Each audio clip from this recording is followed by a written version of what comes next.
so much for joining me at the middle ground. I announced in one of my videos earlier this week that I am working on a project based on my experience for the last 6 years, advising policy and language conversation on the topic of abortion with the Democratic Party.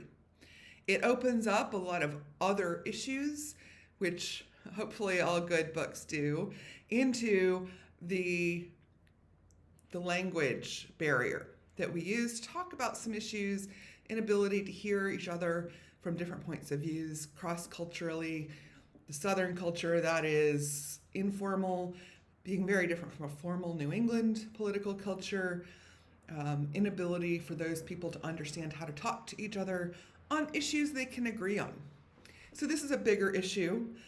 This week I did start interviewing people I know as to demonstrate part of the conversation about pregnancy, abortion concerns. And it ran into some other topics that are outside the scope of the book.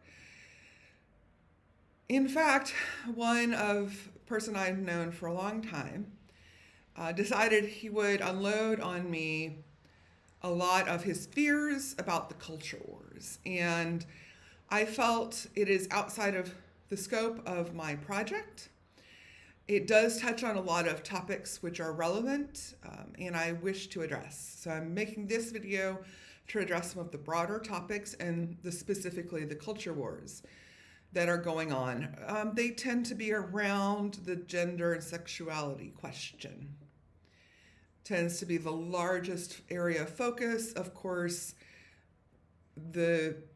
sadly, that creates a hostile environment for the conversation about pregnancy, women, abortion. And that's unfortunate. So it would be great to separate these two issues and what we're talking about. The liberals don't do a great job either, because the liberals do piggyback. We need to win this abortion policy because it could set precedent for all of these other issues. And I'm like, nah. Let's talk about the abortion issue on its own. Let's talk about these other issues on their own. But what my friend did discuss was some moral absolutism. And that is a topic that is relevant to my project, my book. It is a topic that comes up during how we talk about our societal questions about pregnancy. And it is an issue that I will address in my book. I think it's an important issue with other implications and a lot of religious implications. And again, I come from an environment, a background where I know all of this language in religious communities, but my project and my book is not necessarily going to focus so much on religious aspects. It's an important cultural element to understand. I have been part of churches that have been so hostile toward people whose views are different than theirs. And moral absolutism and ideology can come in heavily to those communities. And I certainly saw my friend had adopted a moral absolutism approach to a lot of his ideology. And this is one area where I again criticize the lack of leadership in Christian leaders, Christian community leaders that are not recognizing his fears. Because what he communicated to me was that he needs to practice his religion, and he believes all of these moral ideologies that his church teaches are true. Not true for him, but are true for the human body, etc.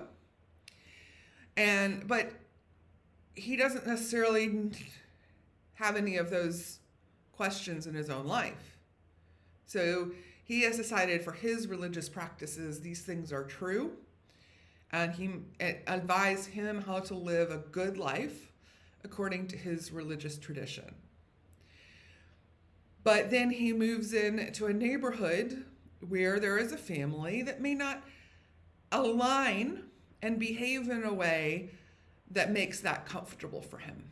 So he conveyed that he, was specifically upset generally about the culture.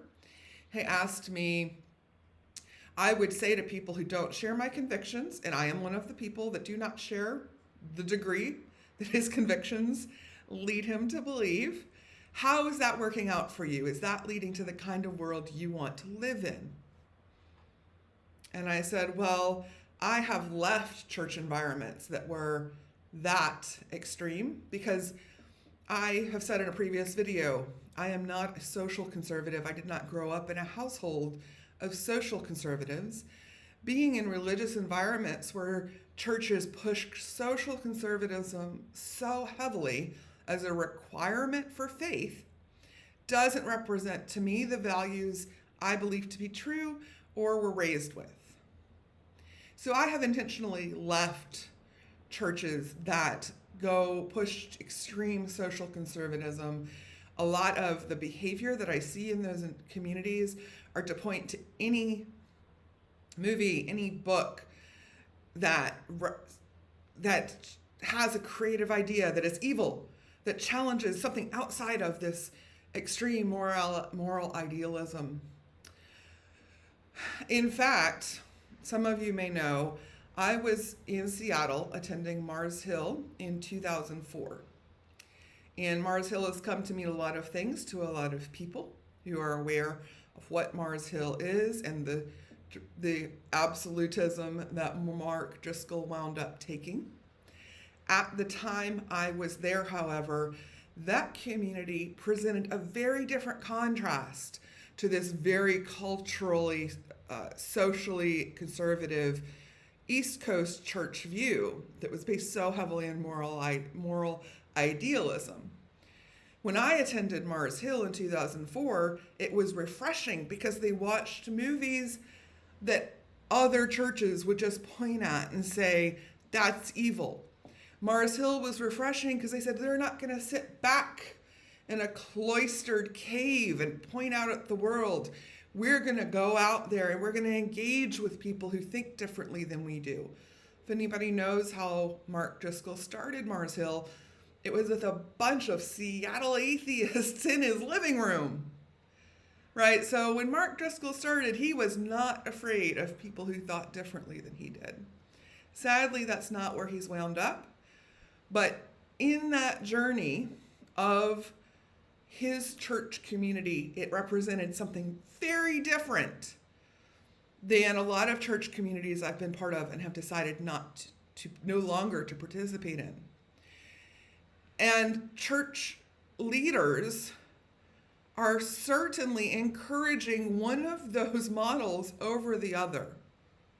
Even Mark Driscoll has gone in that direction of moral absolutism and punishing or excommunicating people with different ideas than him. Sadly, he was somebody that I did look up to at one point in time. So, as I mentioned in my book, I'm not going to cover some of these religious topics, but they are very relevant to bigger conversations we're having politically. As a moderate, I want to be loud because liberals hear loud moral absolutisms. Other conservatives and other moderates hear loud social conservatism as a dominating force in this conservative conversation. So to you and to liberals, I want to say those are not the only people.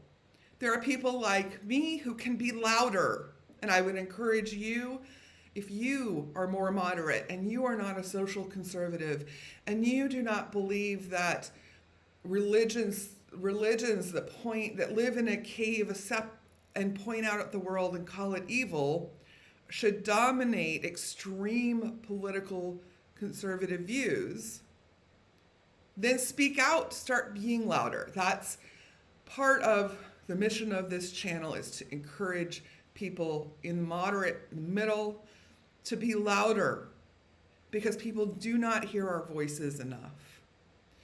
And so, as I mentioned, this friend of mine fits into this extreme social conservative view, looking out at other people with different ideas than him, and then it's scary that the world is going away from how he wants to live his life and his religious ideas.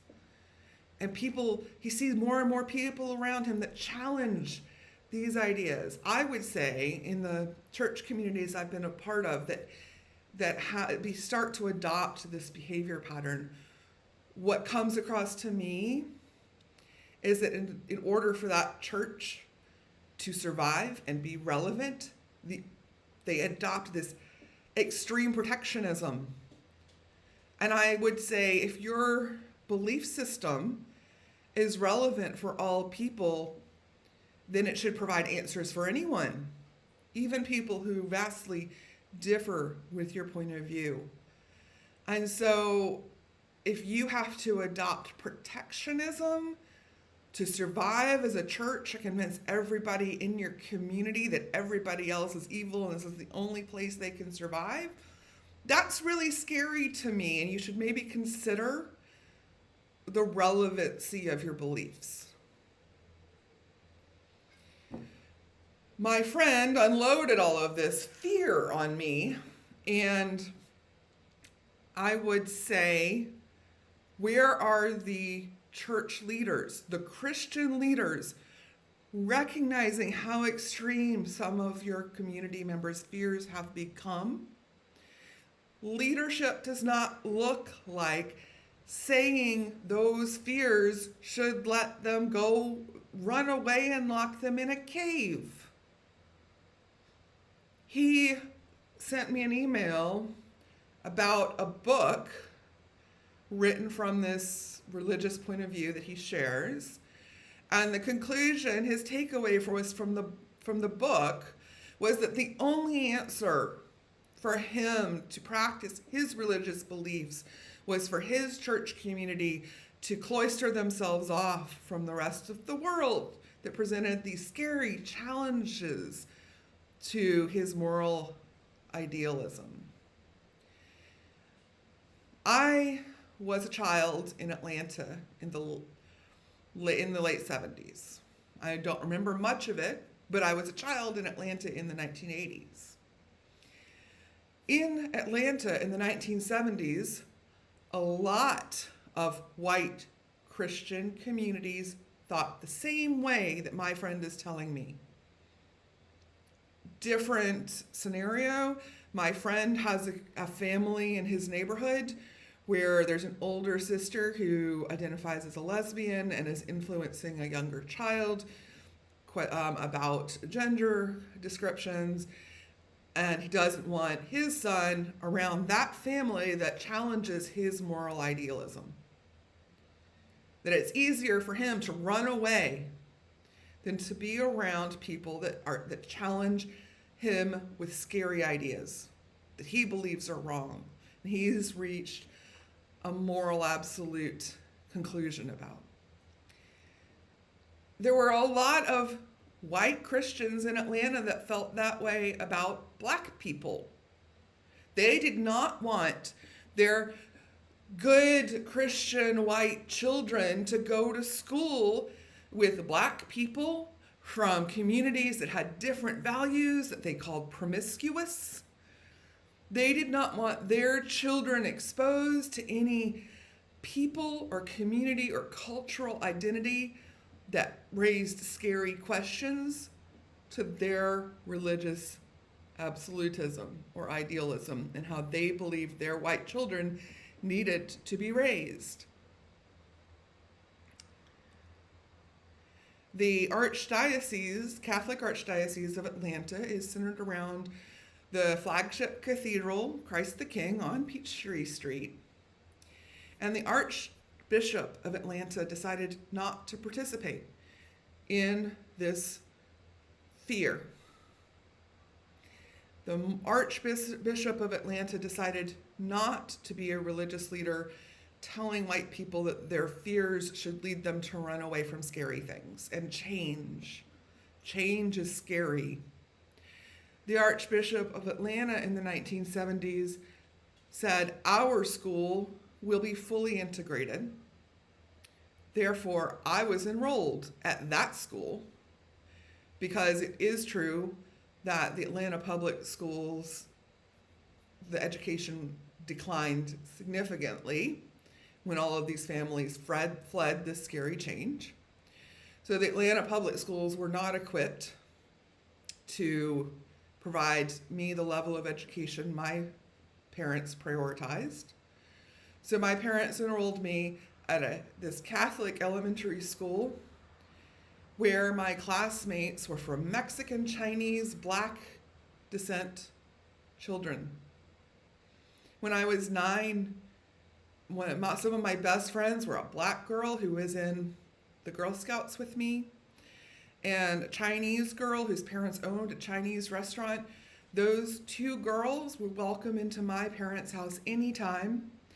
Were welcome to travel with my family to our mountain property in Gilmer County anytime, multiple times.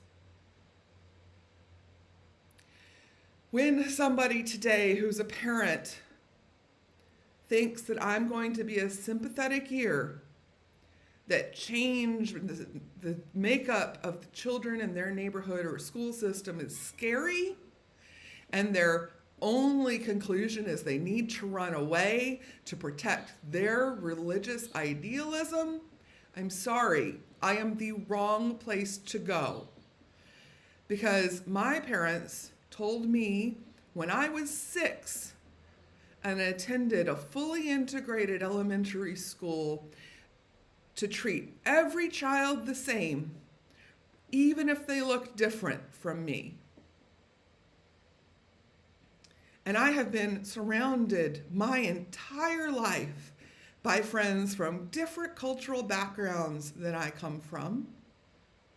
So I am the wrong person if you are afraid and cannot listen to people who challenge your idealism or worldview, who have different ideas than you do, and you can't practice your religious beliefs around them. And your answer is that's scary and you need to run away. I do not know why the Christian leaders in your community are not doing a better job helping you with those fears. But I am here to say that I am not sympathetic to those fears. I am someone who is not afraid of people with different points of view, who challenge the way I think. I'm not afraid to go into a church geared toward helping gay people heal from being told their entire lives they need to hate themselves, that God does not want them, and they are not allowed to worship God. I am not afraid to go into that church with those people.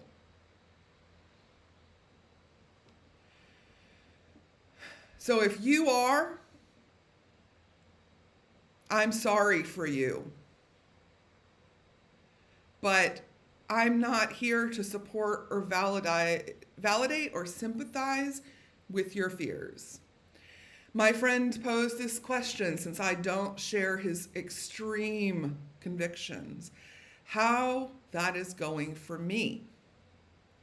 How that is creating a world that I want to live in.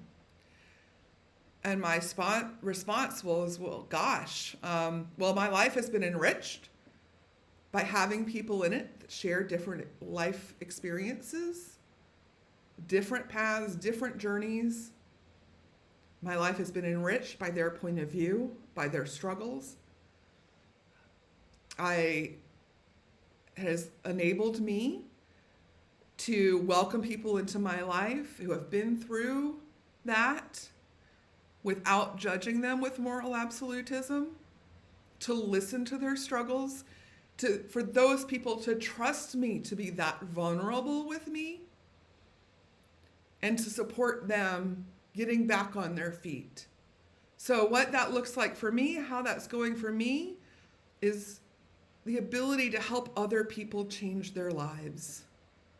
What that looks like for me is the ability to listen to all of these different points of view that I may or may not agree with gives me a big picture, not only to write a book and to be an expert on a extremely complex political topic, but to consult two men in government who trust my expertise, to consult with other governments that have entirely different belief systems than I might have. So what that looks like for me is the power and the ability to support and change governments to be more functional. So I would say to the person who's afraid and says, well, I have these convictions, and if you don't share my convictions and you have a different point of view, and how is that going for you? That's how that's going for me. And I would much rather have a life and a world around me where I can support people to get back on their feet without judgment, and I can change and support governments to change and become more effective for the people they serve. I would say that's a pretty good result in my life of not sharing convictions of extreme moral absolutism and idealism. And so when it comes to these culture wars, my attitude when I see a friend like this who's in a religious community and is this afraid that the world does not look like his religious beliefs, shame on the religious leaders in his community that are not helping him cope with change better. So I hope I came at you hard, right? But this part of my mission here is the frustration over how ridiculous some of these conversations have become, about how extreme and loud people who are so afraid right now have become and taken over and created a war zone for the rest of us who don't believe the world should be run by extremes. That's what the middle ground is about. So please follow, subscribe, and like. Please get out there if you share my views and start speaking up. If you are moderate and you don't believe in these extremes, your voice should be louder. Good luck with that. Thank you so much for joining me. I wish you all the best.